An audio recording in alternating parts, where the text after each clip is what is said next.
Now it's time to build our ever so favorite paracord necklace. Yay! And I am going to tell you before I start doing this that you need to have watched the video to assemble your jig. And you need probably to have watched the paracord bracelet build for the cage, the time cage project first. I would strongly recommend doing that. We're going to do a pretty complicated weave to build this pendant. It's so very pretty, though. It's beautiful. I can't resist doing it. But if you're having trouble with it, you can always go back to the same weave that you used in your bracelet. So I'm also going to give you that option. But watch the other one first, play with the other thing.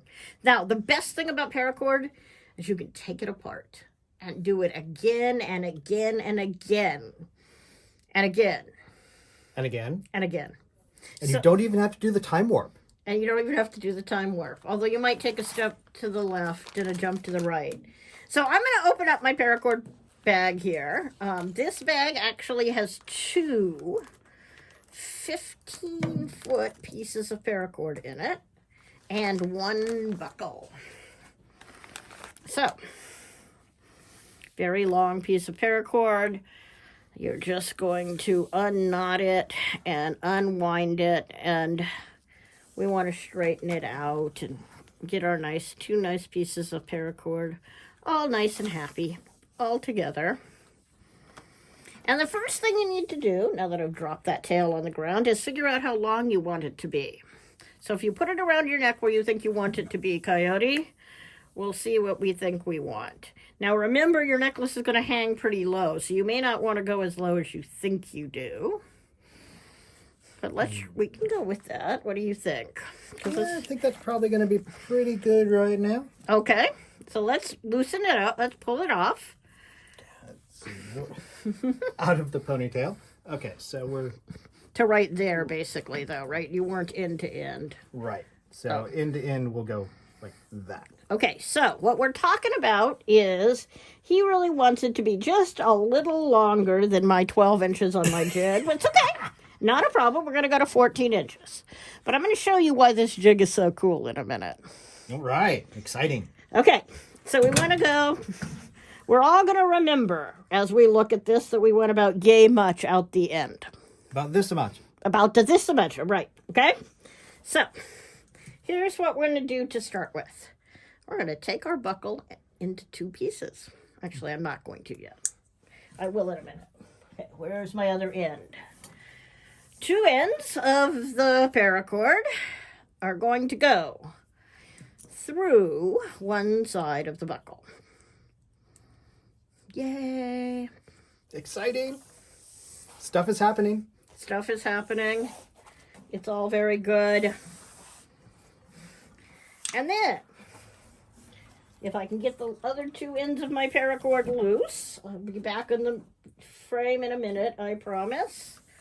I'm going to take these two ends of the paracord, which are not perfectly even right now, but we'll see how I did. And we're going to put them through the other half of the buckle, like so. And I'm actually going to pull them straight so they're nice and taut like this. Because what I need to do is I need to center this cord. And it looks to me like I'm not quite centered right now. So I can bring the ends together. This one needs to be just a hair shorter. So I'm going to pull in on this side a little bit more than I do on that side. See how we did this time, Coyote. Oh, he did it the easy way. Cheat when I can, but it's fair cheating. I'll slide this up on the buckle, like so, until we get to a nice even spot. And now we're even. Now, and I'm going to pull this back out for a minute. But this is the top side of our buckle. It's this nice curved side. So what we're going to do next, then, is I'm going to pull my loops out, and I'm going to do it pretty evenly. And I'll take Coyote's help in a minute when we're done. But I want to make sure that we're at about the right length here. or both sides of my buckle, which is about where we said we wanted to be, just Yep. a smidgen, right? And let's make sure we're still even on those ends. Or pretty close to it. We got lots of Survey extra says cord. close enough. Survey says close enough. All right. So we want to get these two sides of the buckle stabilized first. And I just used the cobra knot that we used in the bracelet to do that. So all I did was did a crossover and an underneath on this side. And the only reason I'm doing these is just to make sure everything stays where it belongs while we're building this pendant. And then I'm going to do the same thing on this side and cross it over and do a second cobra just to make sure it stays in place. Now, what's the name of this actual weave? Do you I remember? don't remember. I'll have to hunt it down for you and put it in the video. It's one Professor Steam found, and he didn't tell me the name. Well, the professor does have his secrets. He does have his secrets. And we'll do the same thing on this side. And again, all I'm doing is these two loops of cobra just to make sure that the ends don't slide. It would be really annoying when you're building this to have the ends slide on you. And you're going to be pulling on this a lot, and you don't want anything to move. You want to make sure you're. And since you're doing, and you don't want it to get shorter or longer on you. Exactly. Right, so because we don't want it to do the wrong thing in length, anchoring the ends is where we're going to start. Now, we could, if we didn't like the way the start looked, even pull one of them out when we're done and start back with our weave that we're going to use. But what I'm going to do, now I can break this in half like so.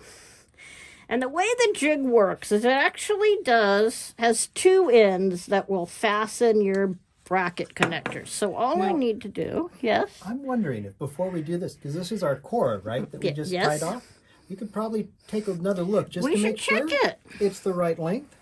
Make sure you're happy with that. It looks about the same length it was before. Yeah, I think that's a good length there. Okay. All right. Always good to double check things. Always good to double check, triple check, quadruple check. And I'm also going to double check that if I hold this end to end like so, the correct direction for the buckle, that the lines are straight and I don't have a crossover problem to fix.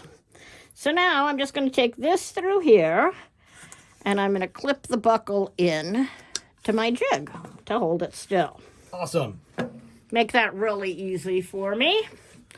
There are lots of things you can do to hold your jig still if you need to. The best, of course, is to have a friend hold it for you. Because why would you want to do this by yourself?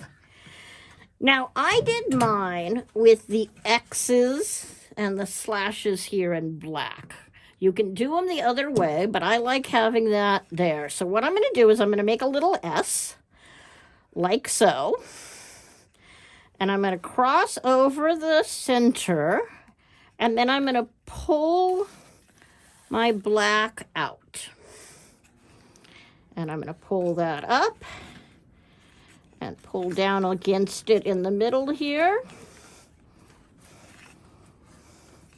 Tighten that all up nicely. They tell me the secret to paracord is tightening. And I can do that same thing again here. Build my little S. And pull it up like so. And since I have so much cord, we're going to go all the way to the end of this side. And then down a little bit more, right? Because we know where it is on the jig. We can just keep going. Yeah. Make sure you go over the top and around and back as you go. And we'll do a couple more here, and then I'm going to let Coyote give it a try, and then we'll pause the video and have you come get back when you get to about the bottom of the jig.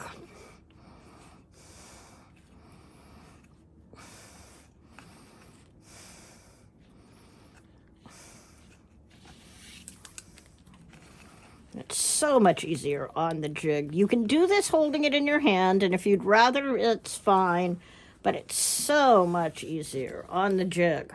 Oh, yes. Okay, I'm going to stop. Let's give Coyote a chance just to give you a couple more examples of doing this. See if I can figure out how not to do it. Or to do it not. How to make a knot. Come up through that hole like so. And pull it across. And I'll actually help some and hold down on the bottom side of the jig too. Now, one thing I've done sometimes to pull them up is actually pull on the two Guys, separate. I bet that helps. cores, and it just seems to push everything up and make it a little tighter. And I've also found that you can work the knots later to make it a little more even.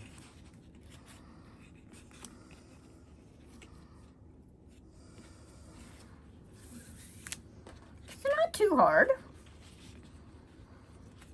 And when we do the other half of the necklace, we'll do it the other way. Now, we are only going to do half of your necklace on this side. We're going to do these two halves to the middle. So make sure you stop when you get to the bottom of the jig or close to the end of what you think you want your length to be.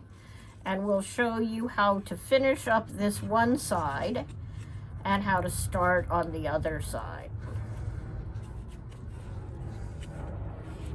Let's run the video for another minute or so, and then we'll pause it.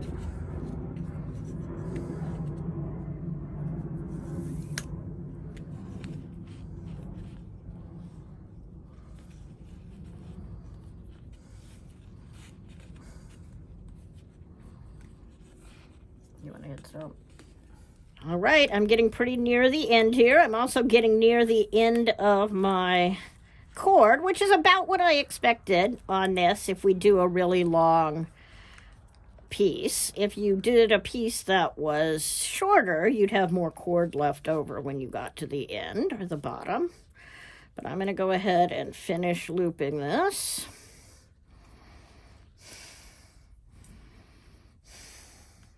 Take me 3 or 4 more knots, maybe 5 or 6 more to get to the point that we want to call it.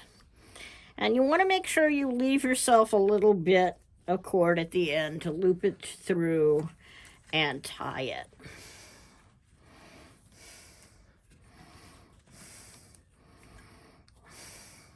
But you don't need a ton for that.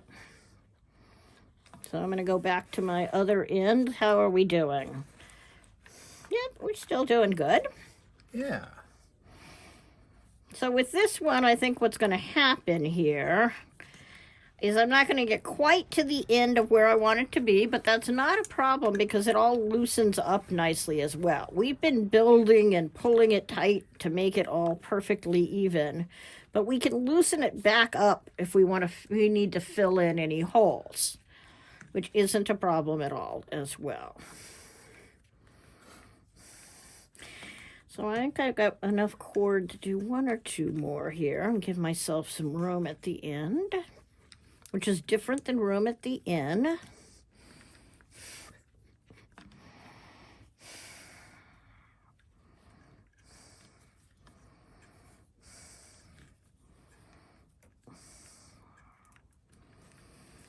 And this is the part where you've got to make sure you continue to pull and hold tightly. What did I just do? Speaking of pulling and holding tightly. And by the way, if you do what I just did and it doesn't look right, just go back up a little bit. Try it again. It's the fun thing about paracord. It's really nice. You know, all Easy to work with. all these laser cutting projects you've been working on, once you put the glue on, There's no going back. But with this, there definitely is. this is the fun of this, is going back. So we want you to be able to do that. Working with paracord is surprisingly forgiving. So really the trick on this knot, if you haven't figured it out, is to give yourself enough tension here that you can pull this side up first. And then you can pull it the other side in tight. And the nice thing is with the tension on the paracord, it will not come apart on you when you do that, if you do it right. I've done the whole thing, and now I can't do it anymore.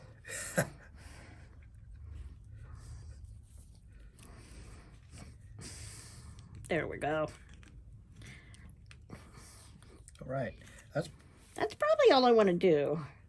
I'll probably end up having to slide some down and adjust the length, but let's start on the other side. All right. So we can do the same thing here. That'll go down and clip in place. I'm going to make sure these two are still straight to my other side. And this time I'm going to do it backwards. So now that you've got used to doing it with your left hand, we're going to do it with your right hand. And I want this to cross over still. So let's see if I can get this right. There we go. Crossing over and through. You're going to have to come forward a little bit. And we'll pull that like so and get it nice and tight at the start. And then again, just like you did the last time, we're going to pause the videotape. And you guys, it's a videotape, you know. We all have lots of videotapes at home these days. Oh, yeah. You can tell how old I am. And you're just going to keep going, doing this backwards.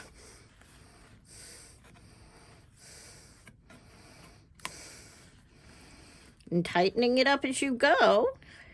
And once you finish this side, then we'll show you how to finish the piece. And this is the end of it is something I actually invented.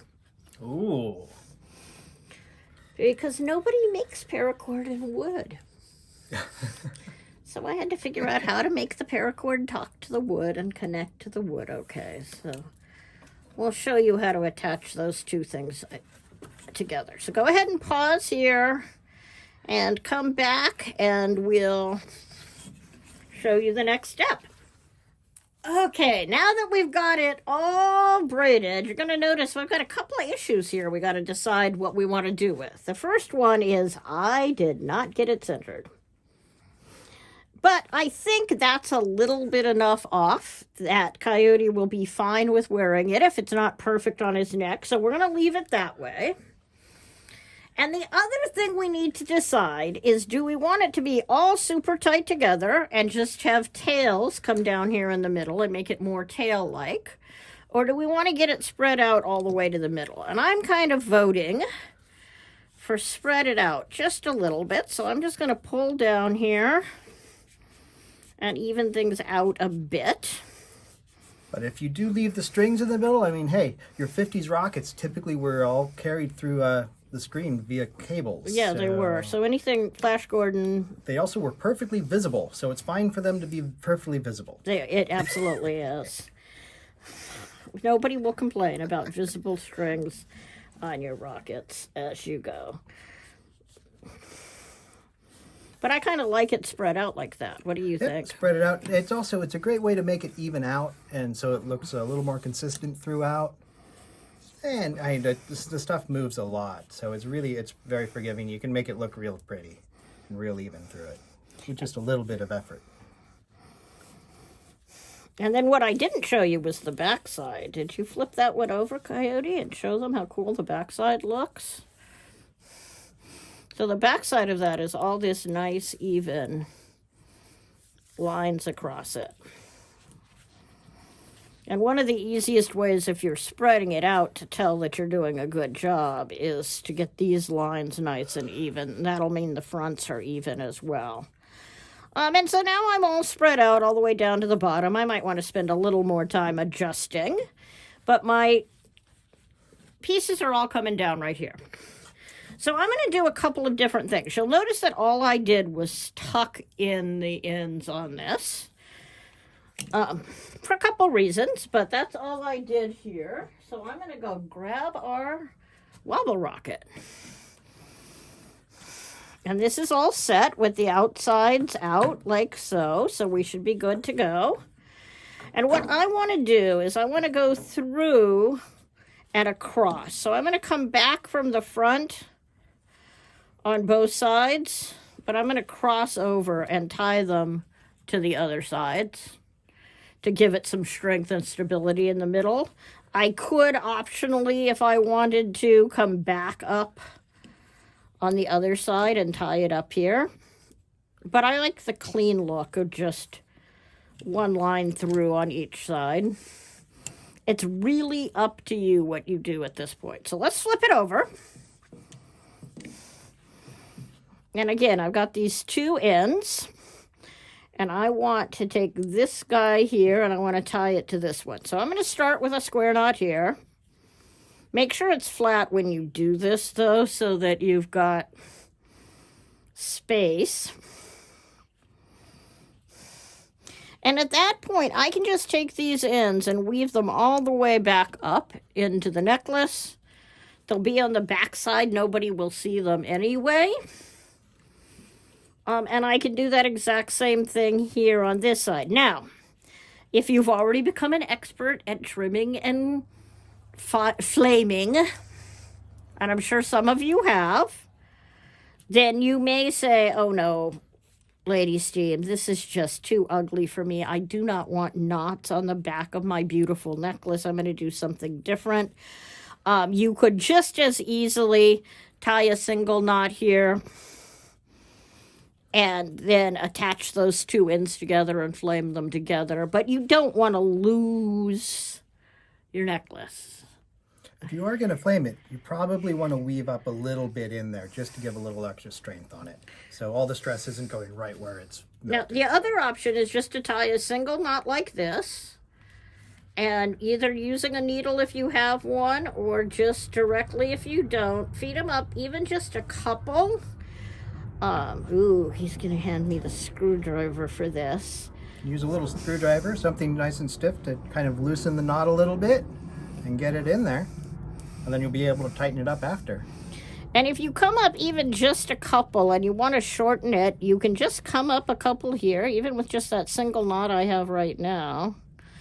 And come up a couple. You could trim it off right here and flame it. Or you could just trim it off. It's probably not going to do it. You could trim it off. It's not going to do anything. Or you could do this. If you want to trim it off at this point and really be sure it's not going to come through, if you tie a knot here, then that's not going to be able to pull back at all. Yeah. So that's another option. There are just so many choices when it comes to finishing these. And again, you can look at all kinds of suggestions online and find more exciting instructions online. There are literally hundreds of YouTube videos on paracord. It's been a popular art form craft for a really long time. So I'm really excited that you got your introduction to paracord with Steamy Tech. What I'm going to do on this side is I think I'm going to bring both sides up and knot them together one more time, and then we'll seal them. Sounds good to me. If I tied a knot right here or just trimmed them off right here and sealed them together, nobody would even see it, but it would be a perfect ending to your piece. And that is your paracord Wobble Rocket. Yay! All set for you to wear home, Coyote. Huzzah!